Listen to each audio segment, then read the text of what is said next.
Halo, selamat siang. Perkenalkan, nama saya Mariani Mone, NPM 12210017, Prodi Agribisnis, Fakultas Pertanian, Sains dan Kesehatan. Di sini saya akan menjelaskan materi perdagangan internasional menggunakan teori Hackers-Ohlin.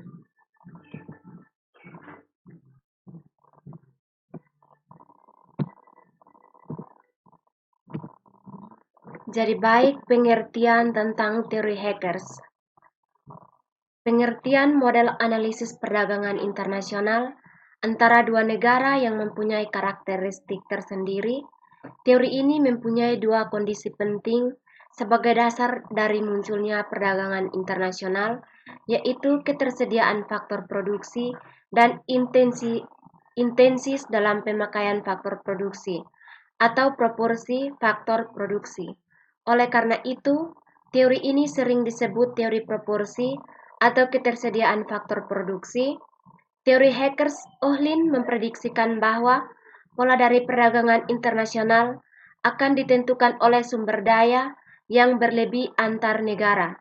Negara yang mempunyai sumber daya modal lebih besar dari tenaga kerja akan memproduksi barang modal intensif, sementara negara dengan sumber daya tenaga kerja yang lebih rendah dibandingkan modal akan memproduksi barang tenaga kerja intensif.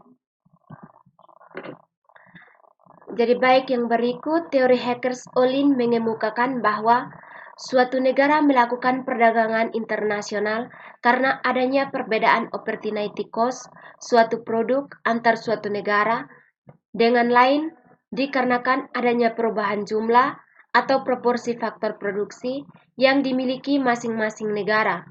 Ada beberapa hal yang dianggap sebagai penyebab perbedaan harga, misalnya faktor permintaan atau perbedaan teknologi. Negara-negara yang memiliki faktor produksi relatif lebih banyak dan murah dalam memproduksikannya akan melakukan spesialisasi produksi dan mengekspor barangnya. Sebaliknya, masing-masing negara akan mengimpor barang tertentu jika negara tersebut memiliki faktor produksi yang relatif langka dan mahal dalam memproduksinya.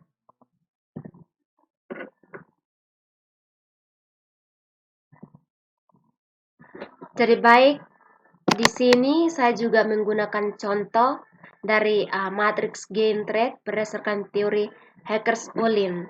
Di sini menjelaskan tentang dua negara dengan dua komoditi yang diproduksi. Di sini negaranya yaitu Indonesia dan Malaysia. Nah, terus komoditinya yaitu coklat dan keju. Dapat kita lihat sendiri pada tabel. Penjelasannya, tabel di atas menggambarkan analisis manfaat perdagangan atau gain from trade yang diperoleh masing-masing negara berbeda-beda.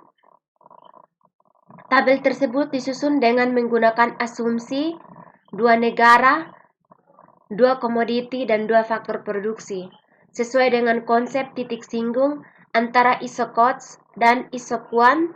Masing-masing negara cenderung memproduksi barang tertentu yang paling optimal sesuai dengan proporsi faktor produksi yang dimilikinya. Dari tabel tersebut, kita mendapat gambaran tentang penggunaan asumsi teori Hackers-Ohlin. Yang pertama yaitu perdagangan internasional terjadi antara dua negara, dalam hal ini Indonesia dan Malaysia.